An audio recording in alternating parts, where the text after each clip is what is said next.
Hola, ¿cómo están ustedes? Los saludo nuevamente y les doy la bienvenida de nuevo a la hora virtual para continuar desarrollando el tema de cinemática del punto. En las clases anteriores vimos en detalle a lo que se refiere el tema y nos quedó pendiente lo que está puesto acá en rojo en la unidad número 3, que es el movimiento circunferencial uniforme, que está dentro de esta unidad temática.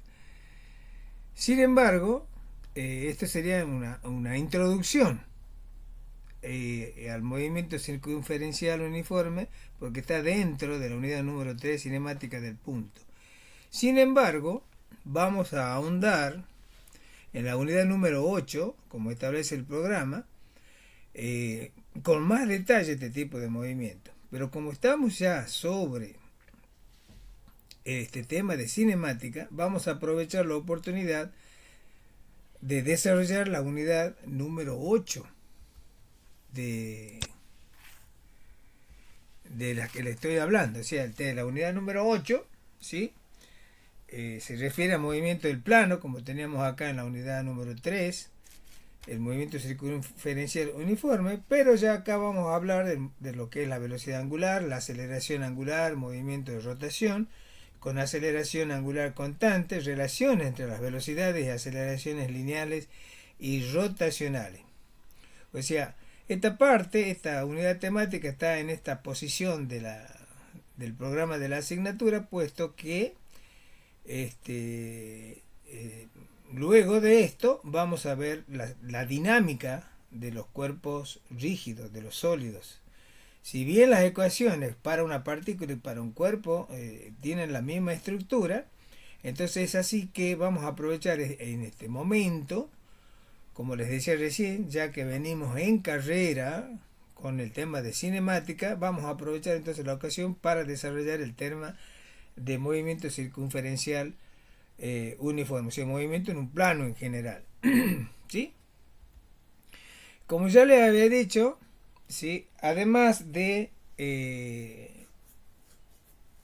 describir la trayectoria de una partícula, que lo podemos hacer extensiva a un sólido, podemos hacer extensiva a la trayectoria que describe, como les decía, una partícula o un sólido, como una curva genérica, ¿sí? Que la representamos en un sistema de ejes coordenados cartesianos ortogonales.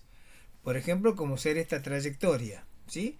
Que es una trayectoria curva en general, que si fuera en particular, si esa curva la pudiésemos estirar, sería una recta. Pero para generalizar vamos a tratar de, de desarrollar así como está expuesta en la figura, ¿sí? Una trayectoria curva que sigue la trayectoria, el sentido según lo indicado por la flecha, las flechas estas que están acá, ¿sí? Si utilizamos un sistema de referencia de coordenadas cartesianas ortogonales, por ejemplo, para ese punto P1 tenemos el vector de posición con respecto al centro de coordenada y le llamamos R1, que estaba en función de t como parámetro, ¿sí? O sea, tenemos un movimiento en un plano XY, ¿sí? Y recordemos los vectores unitarios según los respectivos ejes, que era el J para el caso de la coordenada Y e I para el caso de la coordenada X. También podríamos asociar, además de ese sistema de referencia inercial de coordenada X, un sistema de referencia que le llamamos coordenadas intrínsecas, en el cual tomábamos una parte de la curva y lo asemejábamos a una porción de una circunferencia con centro en C1, ¿sí? Y teníamos trazábamos la perpendicular, digamos la tangente, trazábamos la tangente en el punto P1 a la curva, como también así su normal, o sea, la normal a la tangente, ¿sí? Y teníamos lo que se llamaban las coordenadas intrínsecas, la tangencial, que era la tangente a la curva en el punto P1 y la normal, que es la perpendicular a la curva en el punto P1, ¿sí? Y teníamos una composición, ¿sí?, de un vector que siempre apuntaba hacia la concavidad de la curva, que está señalado en azul, donde sus componentes son estas que están trazadas en línea de punto. De la misma manera, si que tenemos otro punto acá señalado en la figura, un punto P2, cuya coordenadas son x, y en función del tiempo, y su posición respecto al centro de coordenadas, o es R2 en función de t con coordenada x de t e y de t. De la misma manera podemos, proyectar una circunferencia, ¿sí?, que sea acorde a la curvatura de esta gráfica, ¿sí? De la misma manera, con otra circunferencia con centro en C2, y hacemos la misma operación. Trazamos la tangente en ese punto a la curva y su perpendicular correspondiente. Y tenemos las coordenadas intrínsecas, o sea que nuestra referencia va a ser, en este caso, el punto C2 de estas coordenadas intrínsecas, tau y eta. Y lo mismo que acá, en este punto C1.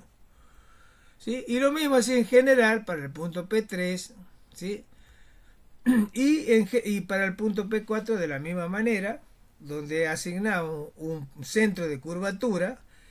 Ese centro de curvatura tiene, para generalizar, un radio de curvatura que le llamamos ρ, con la letra griega ρ, ¿sí?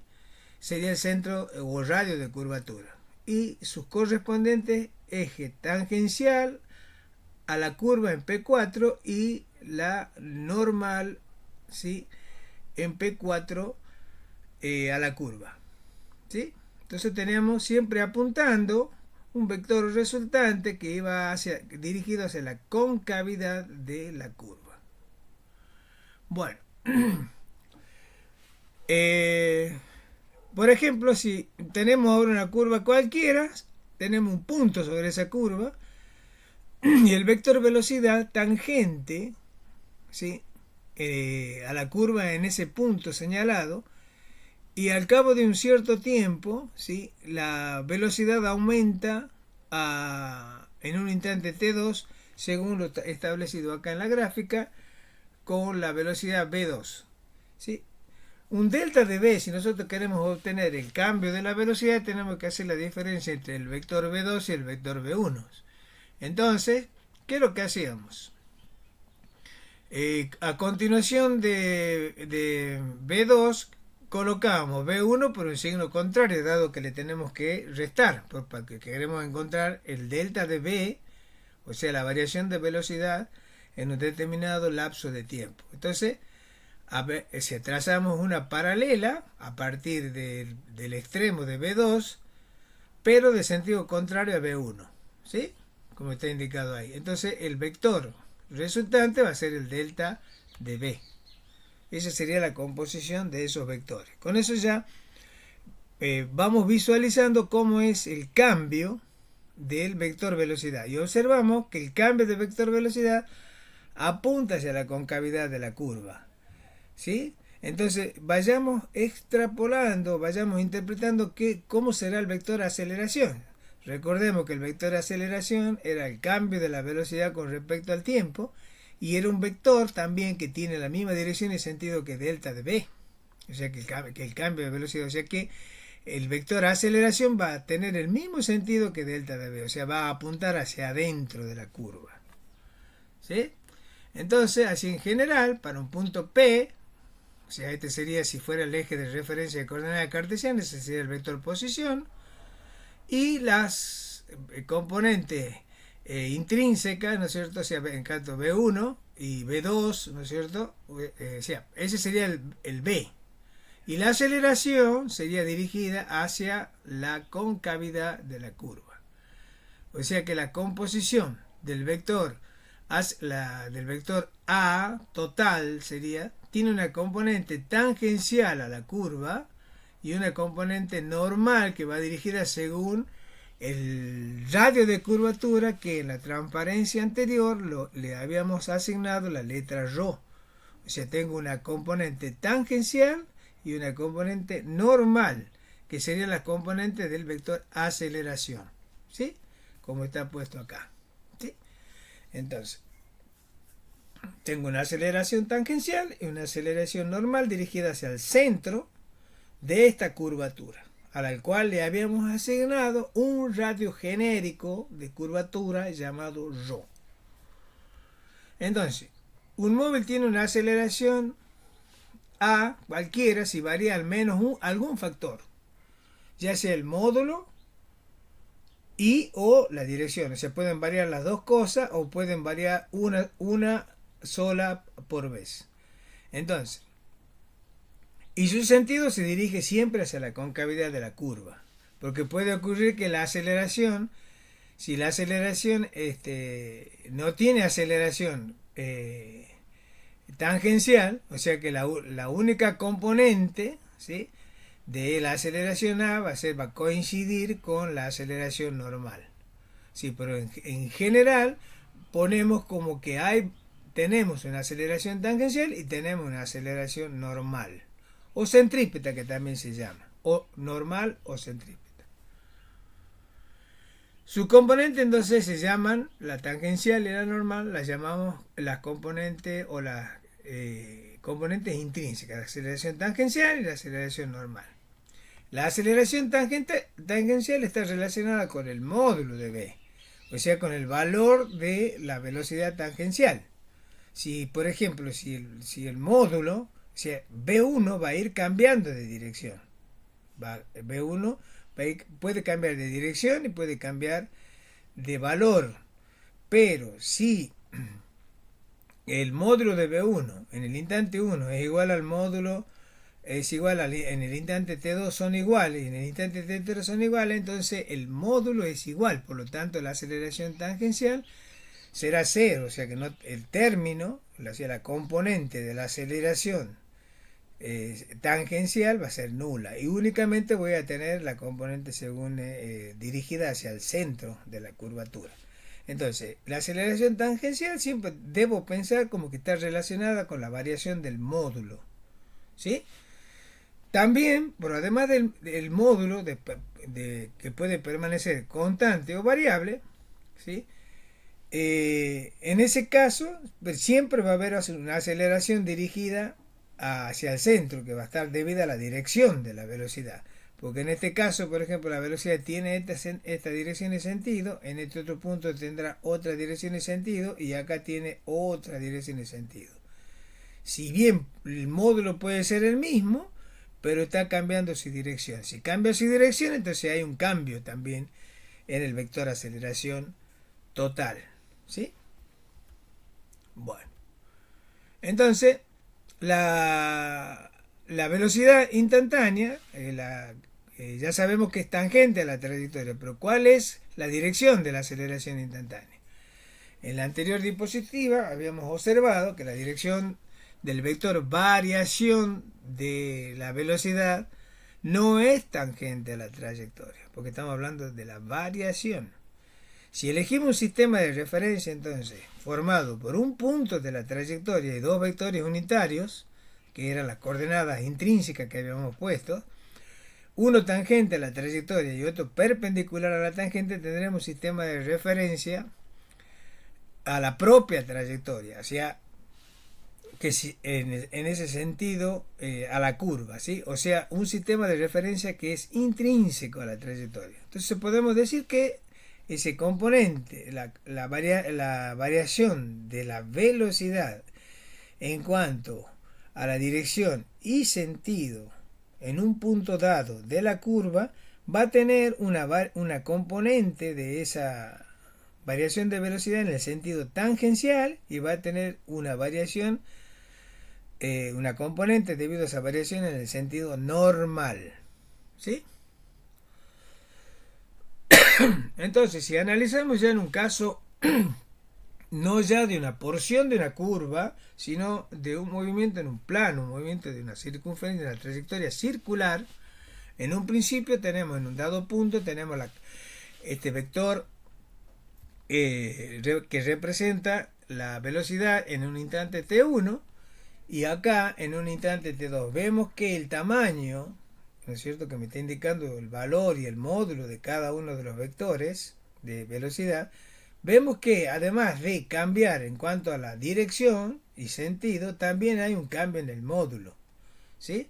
Entonces, si hacemos la composición como ya sabemos hacerlo de acuerdo a lo que vimos en el tema de vectores, entonces, ¿qué hacemos?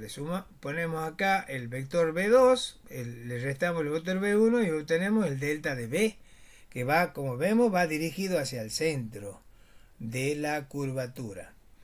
Por lo tanto, podemos intuir que el vector aceleración, debido a este cambio de la velocidad B total, ¿sí?, va a estar también apuntando hacia el centro de la curvatura. Entonces, si queremos hacer la composición de delta de B, vamos a tener así la componente dirigida hacia el centro, que le llamamos delta de Bn, o sea, dirigida hacia, sería la normal, y la componente tangencial, que va a ser esta, ¿sí?, nada más que está dibujada por razones del dibujo, ¿sí?, está un poquito puesta fuera de la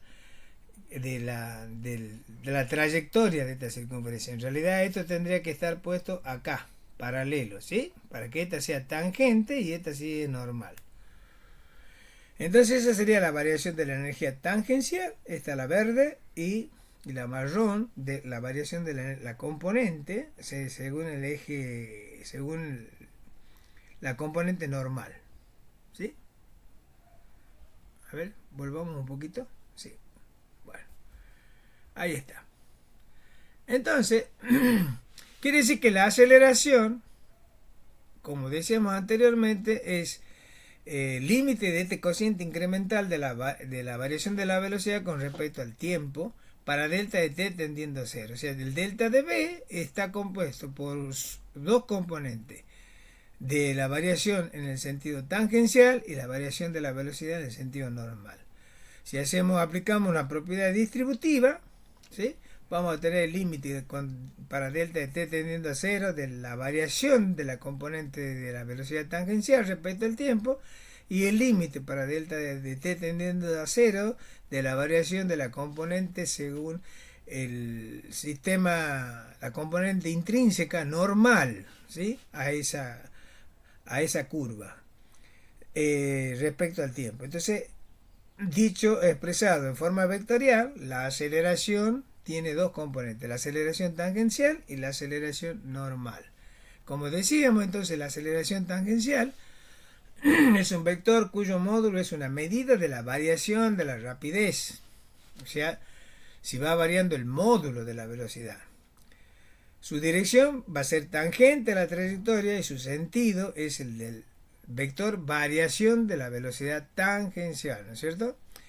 La aceleración normal, entonces, es un vector cuyo módulo es una medida del cambio de la dirección, o sea, que a medida que va describiendo la partícula o el cuerpo, describiendo una trayectoria circular, ¿sí?, va cambiando de dirección.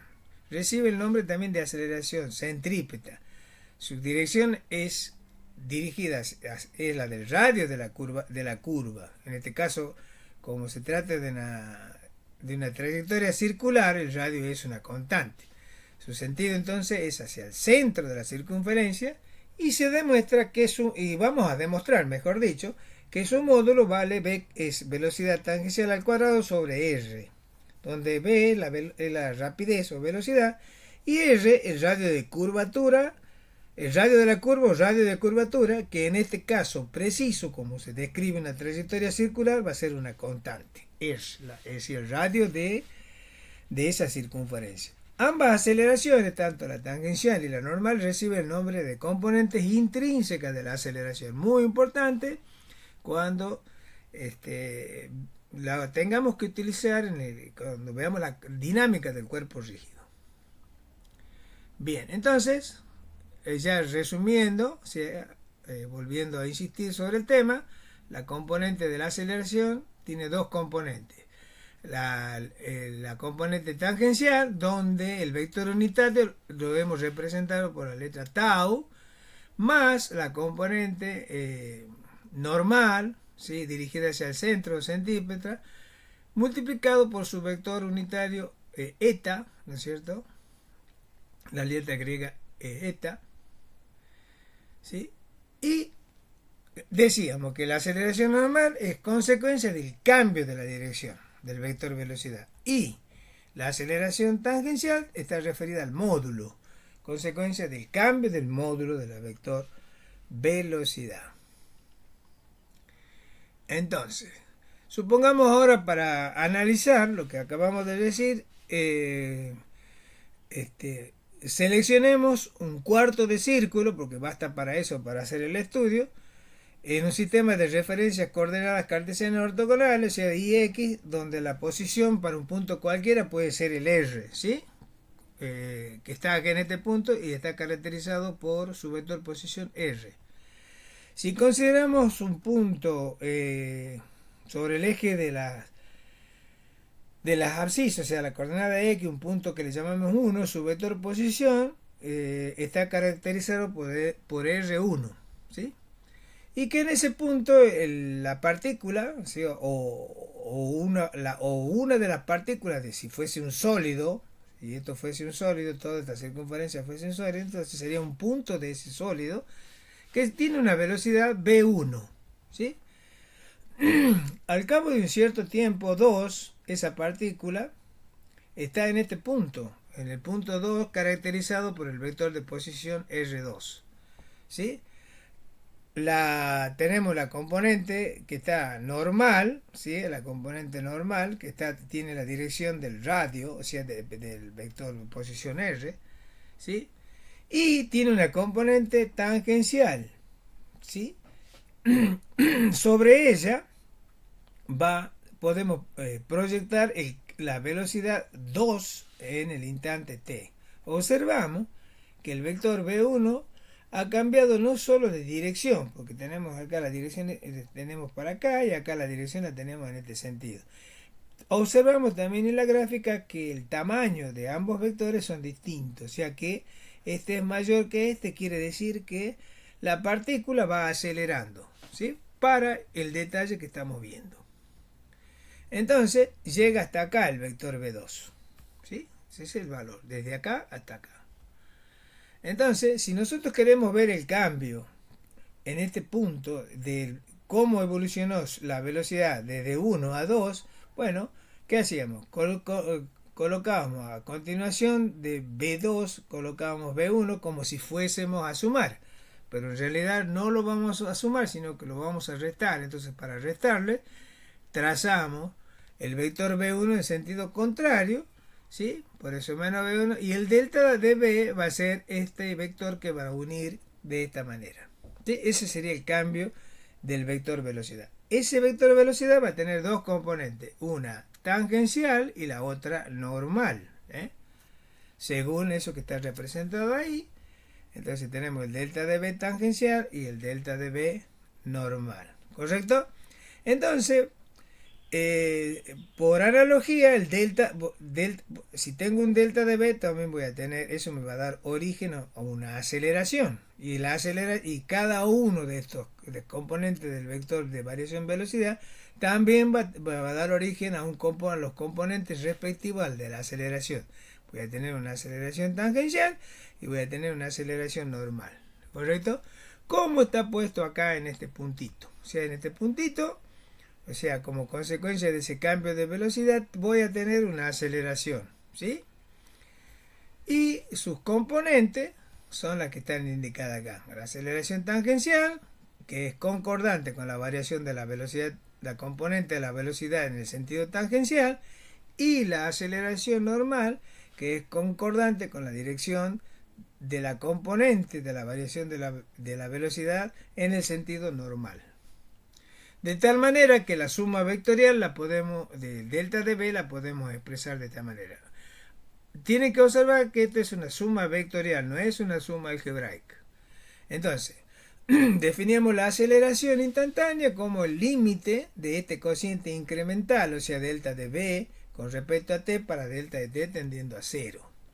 Y como delta de b la expresamos de esta manera, ya lo vimos hacer anteriormente, descomponemos de esta manera, ¿sí? Entonces, acá lo tenemos con más detalle. Bien. Muy bien, continuando con el mismo cuarto de círculo, ¿sí? A la descripción hecha anteriormente, para un punto de la curva situado acá, donde está marcando el cursor iluminado, caracterizado por su vector posición respecto al centro de coordenadas, y la dirección de la trayectoria es en esa. De la misma manera, para el punto 1, en el punto 1 el vector posición es R1, tiene una velocidad V1, ¿sí? Transcurre un tiempo T2 para el cual entonces la partícula pasa a ocupar la posición P2, describe un ángulo θ, o sea que el desplazamiento acá es un desplazamiento angular θ, donde la velocidad pasa de V1 a V2, ¿sí? Hasta acá, este es el valor límite que se le ha puesto acá en la gráfica, ¿sí? Esta sería la dirección tangencial, ¿sí? Si hacemos lo mismo, o sea, queremos sumar, queremos hacer la diferencia entre V1 y V2, colocábamos a continuación de V2 V1, pero como la tenemos que restar, ponemos en sentido contrario, ¿sí? Y tenemos el delta de V2 V1, ¿ves? ¿Se dan cuenta? Siempre está dirigido hacia el centro. Bueno, de la misma manera, para una posición 3, hacemos así el V3, ahora vamos a hacer el cambio entre V3 y V2, entonces la componente tangencial sería esa, llega hasta acá el vector V3, entonces si quiero hacer la diferencia entre V3 y V2, ¿qué voy a hacer? Voy a colocar, a continuación de V3, voy a colocar V2, ¿sí? Siguiendo esta paralela acá, pero yo no lo quiero sumar, lo quiero restar porque quiero determinar el delta de B, entonces voy a poner en sentido contrario, y fíjense que la variación del vector velocidad, ¿sí? Está dirigida hacia el centro, ¿sí? Perfecto. Estamos hasta acá. Bueno, si ahora hacemos un resumen de lo que acabamos de ver, vamos desde un punto P a un punto, o sea, que tiene caracterizado por el vector R1 o RP, si quieren decir, para que no se les confunda con este. Entonces, y tiene una velocidad V1 y transcurre un cierto tiempo hasta llegar a la posición Q, caracterizado ese punto por el vector de posición R2. Y entonces, en ese punto tiene una velocidad V2. Y para ello describió una trayectoria angular que le llamamos delta de θ. O sea, θ describe el ángulo, ¿sí? Y si queremos determinar el R2 menos el R1, sería la misma composición, ¿sí? Vectorial, que ustedes ya la saben hacer. Entonces sería el delta de R. ¿Y qué se forma acá? Vemos que se forma un triángulo, ¿sí? Que lo estamos describiendo por este color amarillo. De la misma manera, para hacerlo análogo, porque esto es proporcional, si hacemos la composición en cuanto al vector velocidad. O sea, tenemos un punto A, en el cual el vector velocidad está representado por desde A hasta B, ¿sí? Y para ir desde B hasta C, ¿sí? Describe un ángulo delta de θ y toma una velocidad V2. Entonces el cambio de V2 menos V1 va a estar dado por eso. Entonces también se forma otro triángulo, ¿sí? Que lo dibujamos con amarillo. Estos dos triángulos que están en amarillo son triángulos semejantes, ¿sí? Entonces el triángulo OPQ o POQ, o sea, el triángulo POQ es igual al triángulo BAC. Son proporcionales, ¿sí? Al ser semejante, existe una proporcionalidad entre delta de R y delta de B, entre R1 y B1 y entre R2 y B2. Este es una Algo que ustedes vieron en la escuela, en el colegio secundario, creo que era el primer año o segundo año de la escuela secundaria en geometría. Entonces, por otro lado, vemos que si bien acá la dirección R, también el vector R, R1, R2, R3, R en general, cambia de dirección, pero su módulo es constante, es el mismo, puesto que se trata de la trayectoria circular y en un círculo el radio es constante. ¿Sí? Y también observamos que las velocidades, o sea, B1, B2 y B3, B4, B, si bien cambian de dirección, pero el módulo es constante, o sea que vamos a intuir que vamos a llegar a un movimiento rectilíneo, un movimiento circular y uniforme. ¿Por qué? Porque el módulo de las velocidades se mantiene constante, pero no así su dirección. Entonces, el delta de B32 va a ser igual a la diferencia entre el vector velocidad B3 menos el vector velocidad B2, y de la misma manera el delta de B de 2 con respecto al vector velocidad 1 va a ser esta diferencia. O sea que el módulo, fíjense, el módulo va a ser el mismo, ¿sí? Bueno, entonces, estableciendo la proporcionalidad, si delta de R delta de R sobre R igual a delta de B sobre B, porque estos dos triángulos son semejantes, ¿sí? Entonces,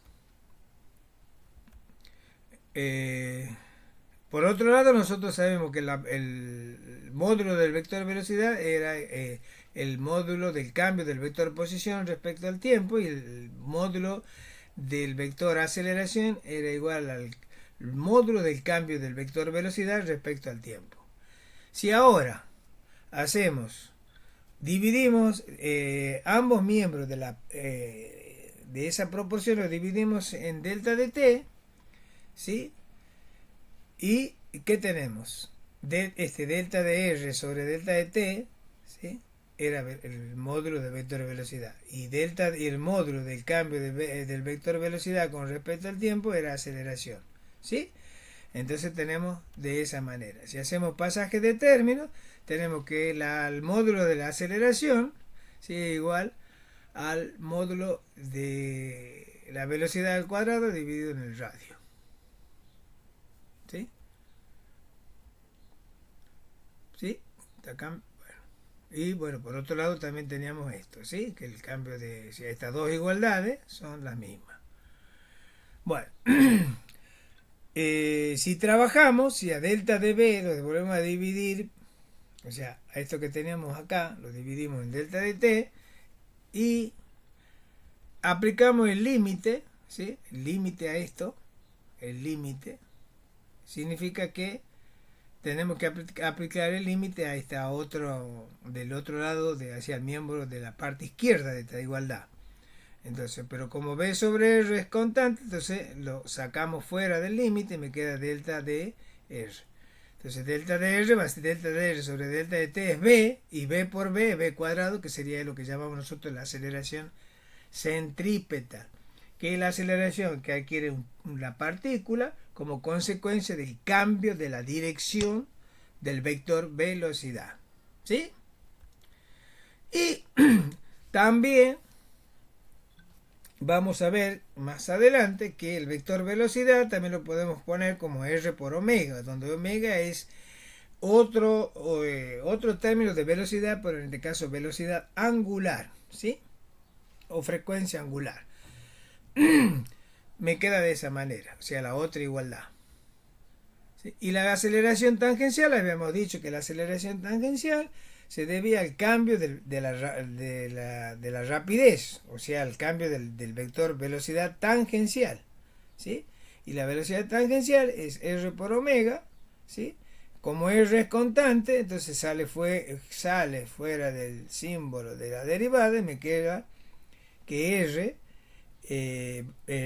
R por la variación de la velocidad angular respecto al tiempo. Si hay una variación angular, significa que va a haber una aceleración que le llamamos alfa, y esa es la aceleración angular y sale como consecuencia de la variación del módulo de la velocidad tangencial.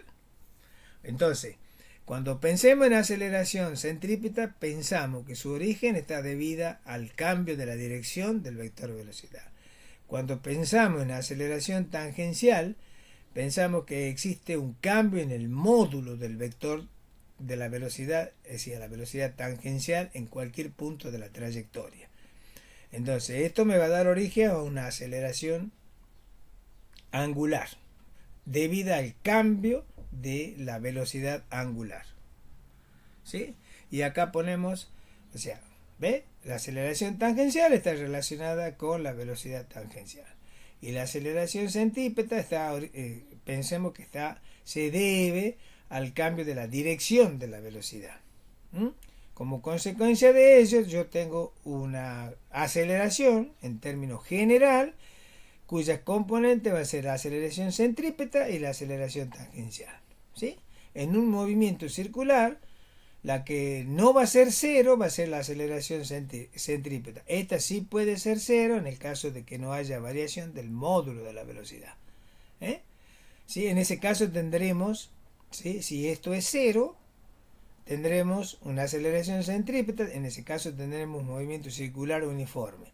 Si la aceleración tangencial no es cero, significa que hay un cambio de la velocidad tangencial, por lo tanto va a haber una aceleración angular y esa componente va a existir como parte que contribuye al valor de A de la aceleración total. En ese caso tendremos un movimiento circular uniformemente variado, que ese variado puede ser acelerado o desacelerado. Bueno, entonces vemos la relación que puede haber entre la aceleración centrípeta, la aceleración tangencial y la aceleración total. Definíamos entonces la variación angular como la velocidad angular como la variación del desplazamiento angular respecto del tiempo.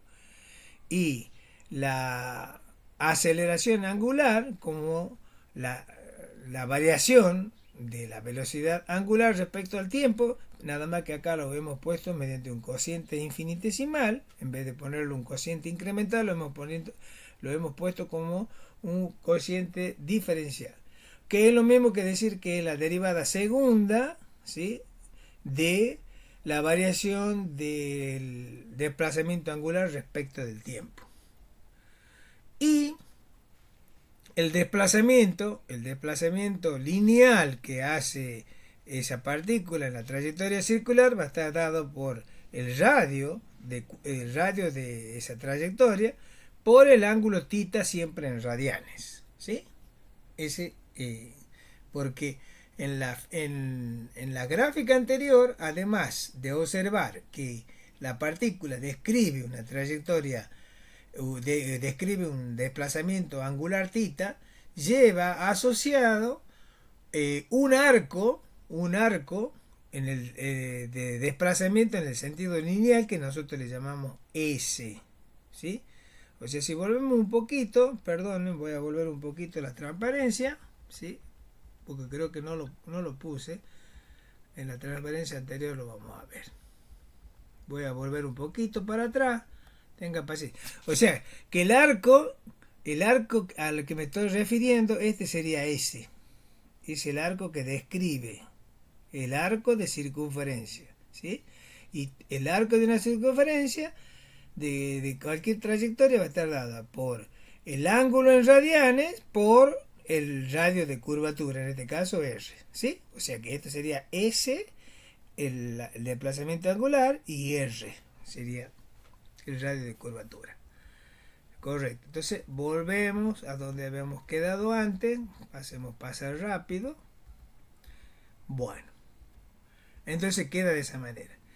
Y fíjense que la velocidad también va a ser igual a R por omega. Y acá podemos establecer una cierta regla como para memorizar las ecuaciones. Fíjense que S es un desplazamiento, digamos, longitudinal, ¿sí?, que está asociado con una velocidad, ¿sí?, y siempre y está asociado con con su correspondiente en una trayectoria circular con tita, o sea, tengo un desplazamiento longitudinal y tengo un desplazamiento angular.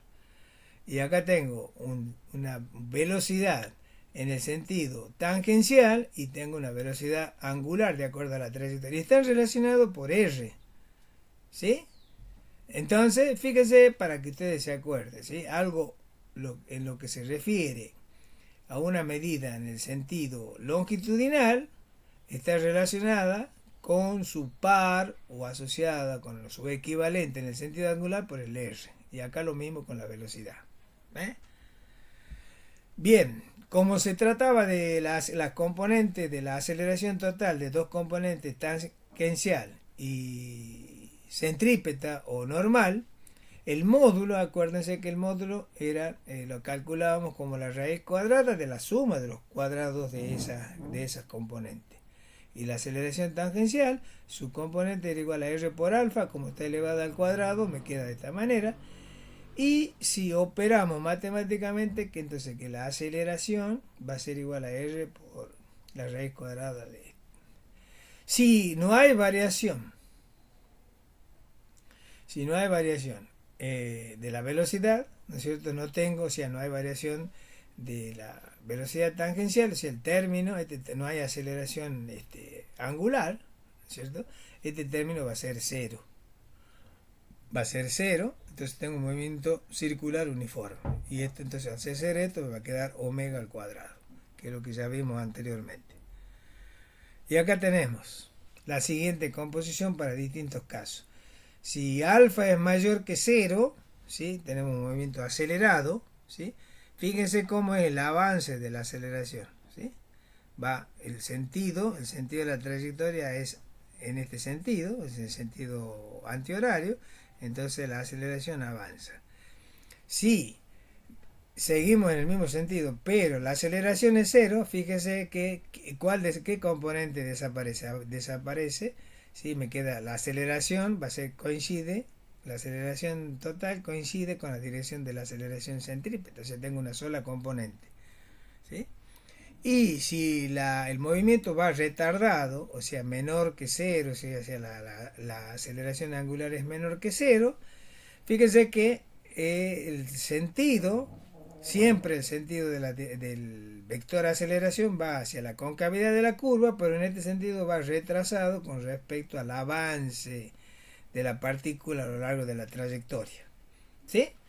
Entonces ahí tenemos la relación que hay. Bueno, entonces como decíamos recién, si tengo una partícula en una posición, en un sistema de referencia de eje coordenado, el punto A que tiene respecto a su origen está en una posición tita inicial, ¿sí?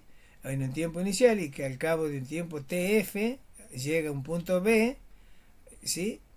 Y realiza un desplazamiento angular que le llamamos tita f. En ese sentido, entonces, teniendo esos parámetros, esas variables, puedo definir como que el desplazamiento, la variación del desplazamiento angular va a ser el tita final menos el tita inicial.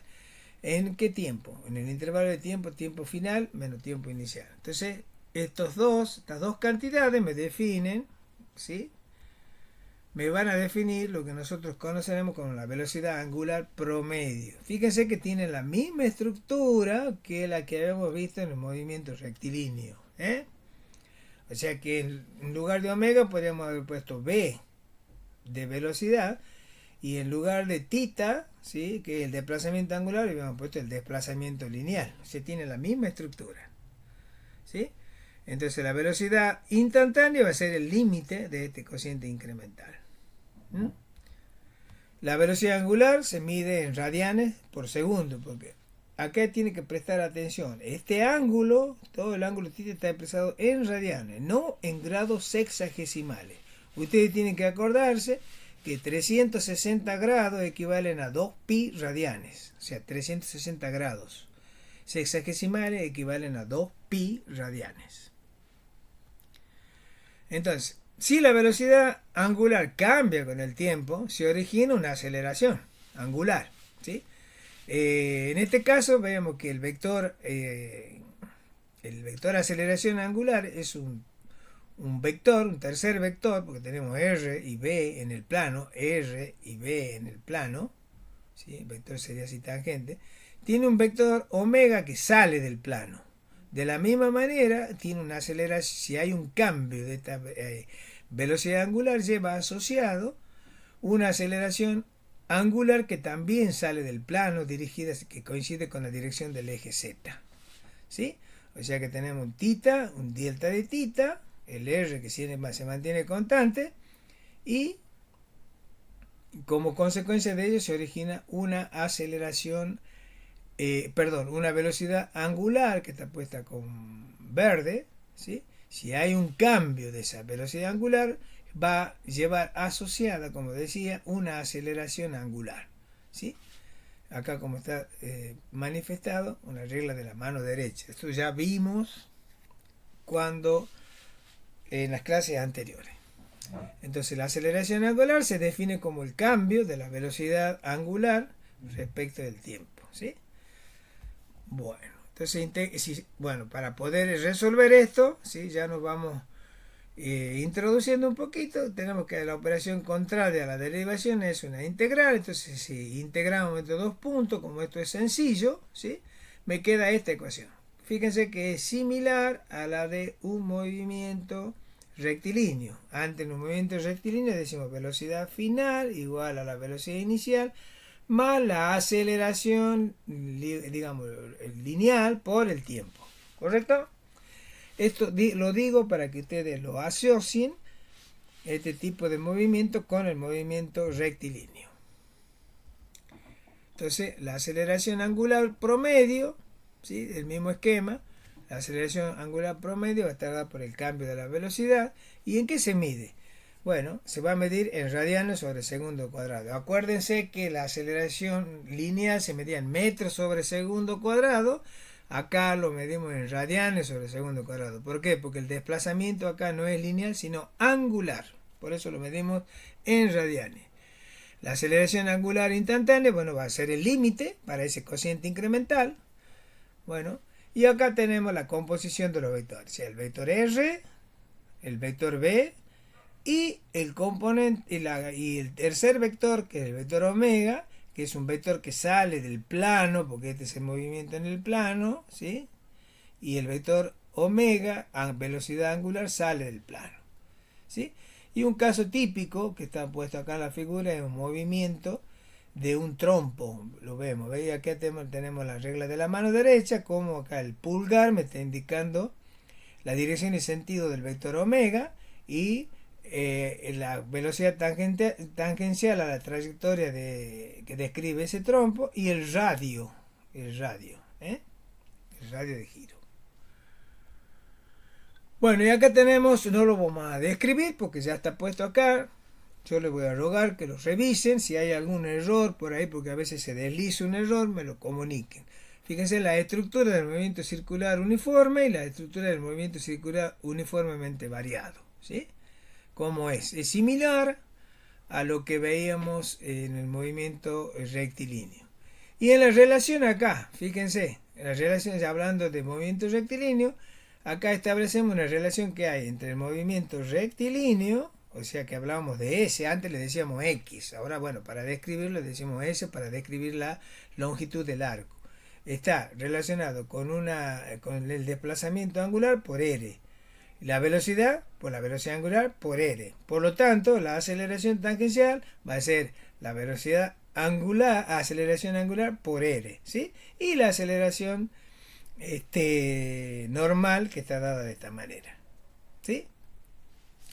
Y esto que tenemos acá le llamamos periodo, que es al lapso de tiempo en el que la partícula demora o insume en recorrer, en dar una vuelta completa. O sea, ir desde un punto y el tiempo que le demora llegar a esa misma posición. Y la frecuencia es la inversa del periodo, es las veces que da vuelta, ¿sí? Para llegar a la misma posición. Y acá tenemos para su comparativo frente a lo lineal y frente a lo angular. ¿Correcto? Entonces acuérdense que acá, como dice, para convertir cantidades angulares a lineales, las primeras deben estar expresadas en radianes. O sea, las angulares, decía tita, tiene que estar en radianes. Bueno, como decíamos, hay en nuestra vida, en nuestra vida cotidiana, conocemos movimientos que son de tipo periódico, por ejemplo, como la rotación de la Tierra sobre su eje, ¿sí? Tenemos un movimiento periódico, ¿sí? Entonces es un movimiento, el movimiento circular uniforme es un movimiento periódico, ya que se repite a intervalos regulares, ¿sí? El movimiento de las agujas de un reloj también, ¿sí? Entonces vamos a denominar periodo, como decíamos recién, al tiempo en que el punto material tarda en dar una vuelta completa, ¿sí? Una vuelta entera, y después el movimiento se va repitiendo, ¿sí? Y lo definimos como la inversa de la frecuencia. Entonces la frecuencia se refiere al número de vueltas que el punto material da en un segundo, o sea, establecemos una unidad de referencia de tiempo, o sea, por segundo, que le llamamos hertz también. Si 1 sobre segundo, la unidad de medida se llama hertz. Periodo y frecuencia, por lo tanto, entonces son inversamente proporcionales. El periodo se mide en segundos y la frecuencia se mide en hercios. Teniendo en cuenta la definición entonces de periodo y frecuencia y velocidad angular, también podemos poner que omega es 2pi, o sea, omega 2pi sería la longitud de la circunferencia, o sea, una vuelta completa, y t el tiempo que demora en dar una vuelta completa. Entonces, como 1 sobre t es f, entonces que me queda que omega es igual a 2pi por f. ¿Sí? Son relaciones que las vamos a utilizar mucho cuando toquemos el tema de dinámica del cuerpo rígido y cuando veamos movimiento armónico. ¿Sí? Así que la tienen que saber. Este tema es muy importante en esos otros dos temas que vamos a ver más adelante. Entonces, si ahora ya extrapolamos todo lo que hablamos de una partícula, un cuerpo rígido, bueno, lo extrapolamos acá lo mismo, o sea, no hay ninguna dificultad. O sea, tenemos en este caso el cuerpo rígido, es un disco, un CD, ¿no es cierto? Un CD que utilizamos para hacer nuestras grabaciones, ¿sí? Y este es un punto de ese CD. O sea, este es un punto. Entonces, a ese punto llevaba asociado todo lo que vimos anteriormente. Entonces, le podemos asociar todo eso a todo este cuerpo rígido, ¿sí? Habíamos tomado una línea de referencia, el S, que es la longitud del arco descripto, θ, que es el desplazamiento angular, y P es como, digamos, el punto P que estamos considerando que inicialmente estaba acá en este punto y ahora está acá, ¿sí? Y lleva asociado todo esto que dice acá. El punto P gira sobre el origen en un radio R. Cada partícula en el líquido se mueve con movimiento circular respecto a O. Cualquier partícula se va a mover, ¿sí? Entonces las coordenadas polares son convenientes para utilizar o describir la posición de P o cualquier otro punto. Entonces P se va a localizar en una posición tal que va a estar dependiendo de R y θ, o sea, R y θ, pero R acá sabemos que es constante. Digamos, si es este punto R va a ser este, pero si estoy acá en la periferia, otro punto de la periferia, entonces R va a ser distinto. Entonces hay que tener en cuenta eso, ¿sí? Donde R es la distancia desde el origen al P y θ es el medido en el sentido antihorario desde la línea de referencia. Fíjese que vamos en sentido antihorario. O sea que si yo tengo un punto acá, ahí donde está el punto rojo, digamos, la distancia de este punto a R es distinta desde P a R, pero el desplazamiento angular sí es el mismo, ¿sí? Lo que va a variar acá entonces va a ser el arco, la longitud del arco que describe, porque este desde acá hasta acá es mayor que este punto, ¿sí? Pero son proporcionales. Entonces la única coordenada que cambia con el movimiento es θ, ¿sí? A medida que la partícula describe un ángulo θ, se mueve una longitud del arco S, ¿sí? La longitud del arco, habíamos visto, si relacionamos, ¿sí? Va a ser S va a ser igual a tita por R, o bien tita es S sobre R. Si queremos hacer una variación, será delta de tita igual a delta de S sobre R. No ponemos delta de R, ¿por qué? Porque R es constante. Entonces, cuando un cuerpo rígido gira alrededor de un eje fijo en un intervalo de un tiempo, cada partícula que constituye ese cuerpo rígido describe el mismo ángulo, como decíamos recién, en un intervalo de tiempo dado, y tiene la misma velocidad angular y la misma aceleración angular.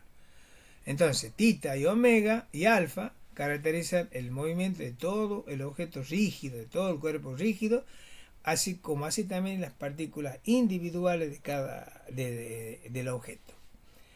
Entonces, en virtud de una aceleración angular constante, podemos describir el movimiento de un sólido rígido usando un conjunto de ecuaciones cinemáticas. Estas son similares a las ecuaciones cinemáticas para el movimiento lineal, y las ecuaciones de rotación tienen la misma estructura matemática que las ecuaciones lineales, que ya habíamos visto.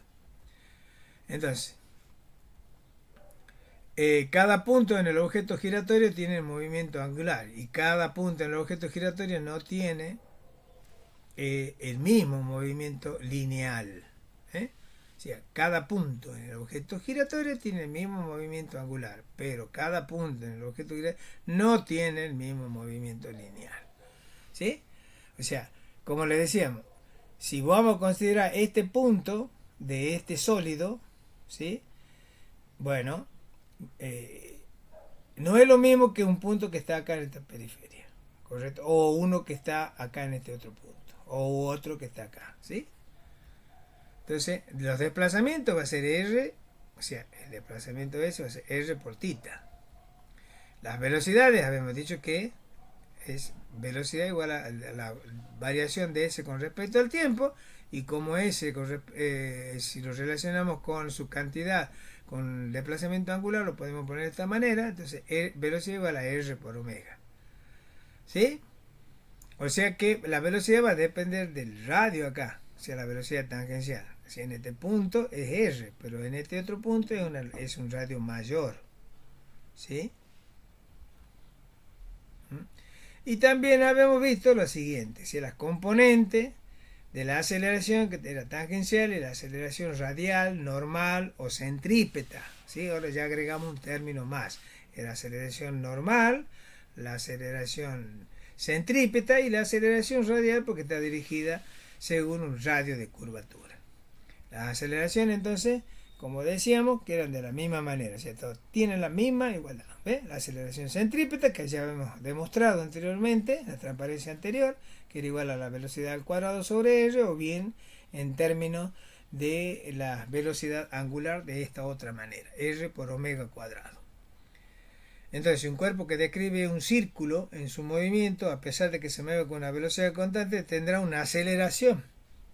¿Sí? O sea, tiene velocidad constante, puede tener una velocidad constante, pero va a tener una aceleración, no así cuando tratábamos de un movimiento lineal, ¿se acuerdan? Por lo tanto, cada punto del cuerpo rígido que gira experimentará una aceleración centrípeta, o sea que siempre va a haber al menos una aceleración que está dirigida hacia el centro, que es llamada aceleración radial, normal o centrípeta.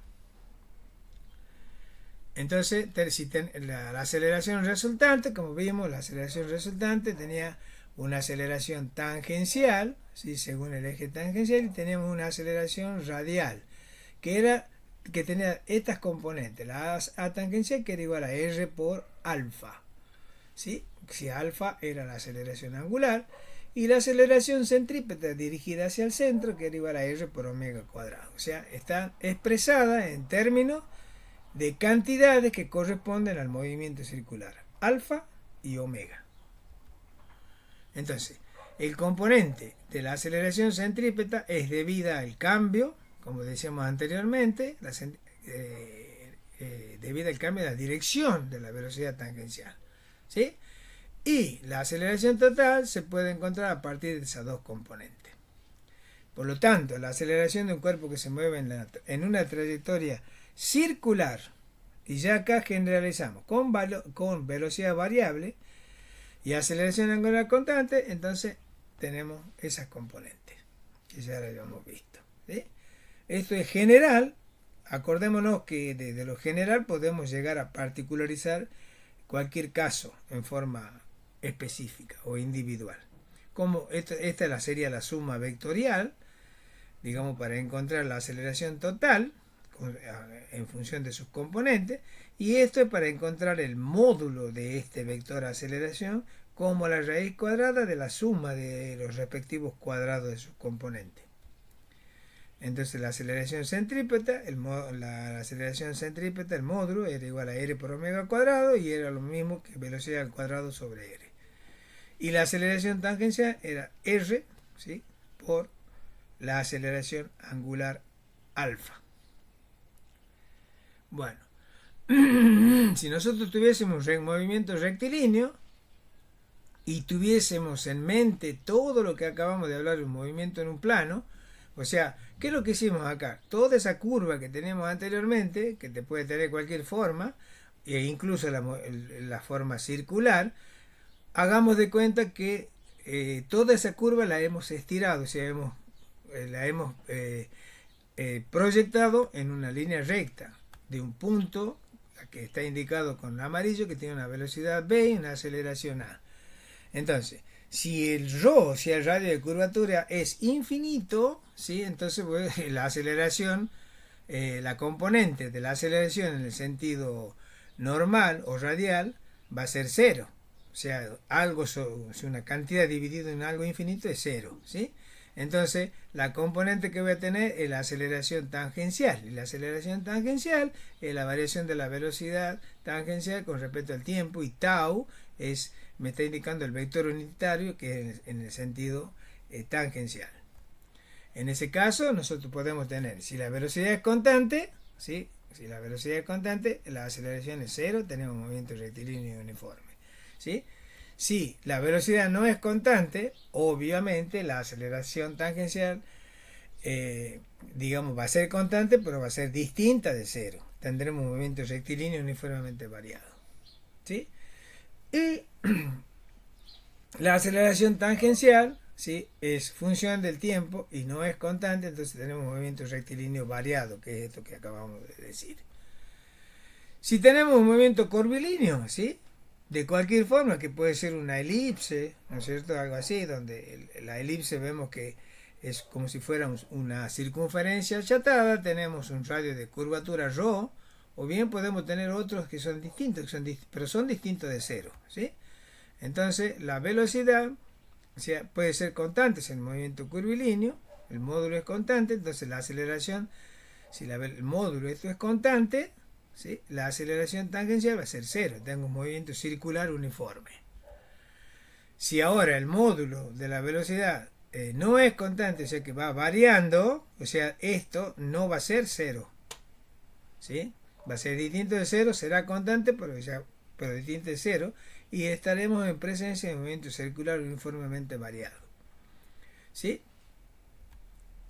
Entonces, y en el cuanto a la aceleración dirigida a la aceleración radial normal o centrípeta, también es distinta de cero, ¿sí?, indicado por esta ecuación, que es la velocidad al cuadrado sobre el radio de curvatura, que si la trayectoria fuera circular, será constante, el ρ será r en este caso, y eta sería el vector unitario correspondiente a la aceleración normal, centrípeta o radial. Entonces, en este caso la componente va a ser distinta de cero. Bueno, y acá tenemos un cuadro comparativo para movimientos rectilíneos. Entonces la componente de la aceleración normal es cero. En los movimientos circulares no es cero, porque hay un cambio de dirección y el radio es constante, ¿sí? En el movimiento rectilíneo, entonces la aceleración tangencial, en el movimiento rectilíneo uniforme, la aceleración tangencial es cero, porque no hay variación de la velocidad. En el movimiento circular uniforme también la aceleración tangencial es cero. En el movimiento rectilíneo uniformemente acelerado, la aceleración tangencial es distinta de cero porque hay un cambio de la velocidad, ¿sí? Y en la aceleración circular uniformemente tampoco es cero, ¿eh? Entonces, y el movimiento rectilíneo acelerado, ¿sí? Bueno, es no es constante, y acá también tampoco es constante. Bueno, y este sería un cuadro ya para concluir todo lo que acabamos, lo que hemos visto en cinemática, tanto en el movimiento lineal como en movimiento en un plano, en este caso movimiento, ya habíamos visto el tiro oblicuo, ¿sí? En este caso vemos este movimiento circular y uniforme, todo lo que está puesto acá. Bueno, este esquema ya lo teníamos puesto en las anteriores, en la unidad temática anterior que acabamos, que ya hemos visto en las clases pasadas, ¿sí? Bueno, la bibliografía usada, como ya les dije anteriormente, son las que están puestas acá, ustedes la pueden consultar, ¿sí? Bueno, y con esto hemos terminado ya por completo todo lo que se refiere a la cinemática, ya sea de un punto material y de un cuerpo rígido. Entonces,